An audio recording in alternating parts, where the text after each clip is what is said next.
a physiotherapist here at goPhysio and one of the Pilates instructors as well. This is Connie here. I'm going to be teaching her the 5 key principles so that you can copy these and do these at home.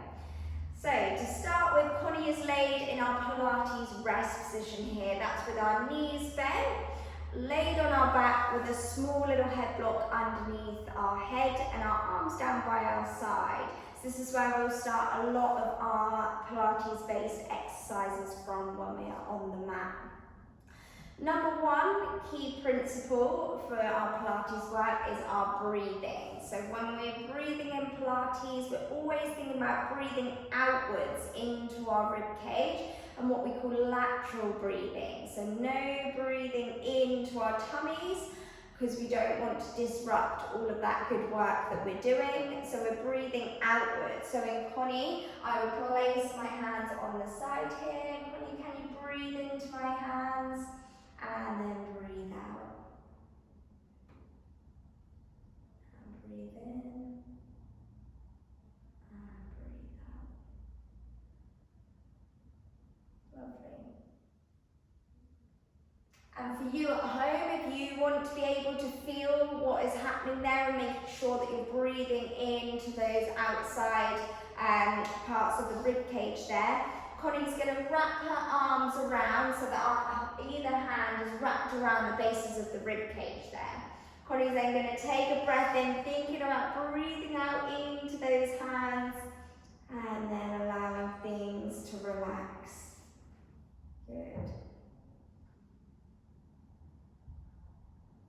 Lovely. The other thing about breathing is we want to make sure that we are breathing out on exertion of the movements. Anytime we're making a really hard activation, we're going to be breathing out. And anytime that we're kind of drawing back in the more gentle part of the movement, that's when we breathe in. So Connie's just going to pop her hands down by her side. So for our second key principle, we're thinking about our centering. So this is our tensioning of the abdominals, the bit that we need to hold on to activate whilst we're going through our motions in Pilates. So initially, to find that activation, Connie needs to be in something called a neutral spine. So to find this, I would say to Connie, can you flatten your back all the way into the mat? And you can see her tilting that pelvis, flattening that back. And then Connie, can you arch that back? So take that pelvis away from the mat. And then tilt it in and tilt it out. So you can see here that Connie is rocking that pelvis as she comes down into the mat. And then she is lifting up and arching through the back as she comes back up. So this is the way that we find the 2 extremes that our low back can go into. It's complete flattening and it's complete arching. Once Connie has done that a couple of times, she's then going to come and find what you call the middle range of those 2 motions, our neutral spine. So once Connie's found that position, we should be able to put a little hand underneath her spine. She shouldn't be completely flat. So I can tell that Connie's got a nice little gap underneath there. So you can do that at home with your own hands. So Connie, you show them how you would feel that at home so she can feel that she's got that little gap there. So we shouldn't be completely flat. We should be able to fit a little bit of our hand underneath our spine there. So once Connie's found her neutral spine, this is the place that we need to learn to activate our centre. So the way I would instruct Connie to activate her centre is thinking about a belt, Connie, between this bony hip point and the other bony hip point. So those 2 bony parts of your hips, you're thinking about a belt just underneath that belly button, a really kind of nice tight belt there that you want to do that belt up to the 4th notch. It's got 10 notches on it. And imagine you're wanting to do that belt up to that 4th notch. So you're thinking about that drawing down and in, and thinking about the 2 bony points joining together, sliding together, creating that tension there. Lovely. And the way that you can feel that at home is if you pop pop your hands onto the bony prominences of your hips. So Connie, pop your hands onto the bony prominences. You're going to come an inch in towards your belly button and then an inch down towards your pubic bone. If you dig down deep there, when you're creating that tension and thinking about that belt drawing in, you should be able to feel a little bit of a contraction underneath your fingers there. The other way that people can often find imagery useful to get this activation and that feeling is thinking about that you're desperate to go to the toilet and the feeling that you would use to stop yourself going. So if you were running to the toilet, how would you try and stop yourself from having an accident? So you would draw up and in and hold everything nice and tight in that pelvic area. And when you do that, you should be able to feel that nice tensioning through there. So either using that belt imagery in your head, tightening the belt across the lower abdominals, or using the desperate to go to the toilet and the feeling that you would do when you've done that before. So those are the two imagery ones for our principle number 2 for our centering. And then once you're switched on and you get that feeling, it means that we can move with that support in our pelvis there. Number 3 for our key principles is our ribcage position.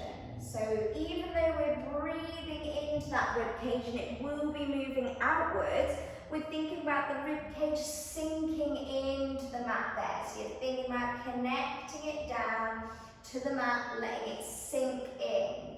The other thing that you can think about is a spring between the bottom of the ribcage and your pelvic bones, that bony prominence and the bottom of the ribcage. There's a spring connecting those two. So you're thinking about that ribcage just sliding down slightly towards that pelvic bone. And what you'll realise is when you start to move and you start to move your legs or your arms, that ribcage position might want to move depending on what exercise you're doing. So being really focused on it staying connecting down and not flaring out. So the back of the ribcage should also be laid flat onto the mat, along with the bottom of this rib here connecting down. That allows us to create a nice centered feeling here and connect us up with that centering feeling that we've created in principle number 2. If we move on from principle number 3, number 4 is our collarbone and shoulder position. So we're thinking about smiling wide at those collarbones, really setting those shoulders back. What can sometimes happen is our ribcage will start to lift up. So we're wanting a balance between principle number 3 and that ribcage position and our collarbone position. So smiling wide at those collarbones and those shoulder blades are then setting into the back pockets. We want a lovely gap between our ears and our shoulders. We don't want our shoulders to start hunching up and utilising the wrong set of muscles. So really think about those shoulder blades going into your back pocket, setting back and down. And then once you've got that set, the last principle is our head and neck position, principle number 5. So you're thinking about a small little chin tuck there, and the way that you can think about that is a string on the top of your head, drawing you up and away from the tailbone. That way you get a lengthening on the back of our necks here. This then creates really nice alignment through the spine and distracts every joint in our body. So you're just thinking about a hot air balloon or a string or something drawing you up from the crown of the head away from that tailbone. This will then create that head and neck position that we want so that we can do all of our movements as we go through our Pilates exercises. So they are our 5 key principles. To quickly recover, we've got our Pilates rest position, which Connie is demonstrating just now. We've got our number 1 key principle, which is our lateral breathing. Number 2 key principle, which is our centering and tightening through those abdominals. Number 3 is our rib cage position, thinking about it connecting down and flattening. Number 4 is our collarbone and shoulder blade position. We're thinking about wide through the collarbones. And number 5 is that head and neck position, so that small little chin tuck and that length through the crown of the head, drawing us up into that lovely posture. Once you're able to get familiarised with these 5 key principles, you'll then be able to do the Pilates exercises in our classes with the most efficiency and get the most out of them. These 5 key principles can be done on your back, your front, your side, and in standing. So there's many different ways that you can practice them, but the principles are always the same. It gives us the good posture and the alignment to make our exercises the best that we can do them. I hope you've enjoyed this video, and I hope to see you soon.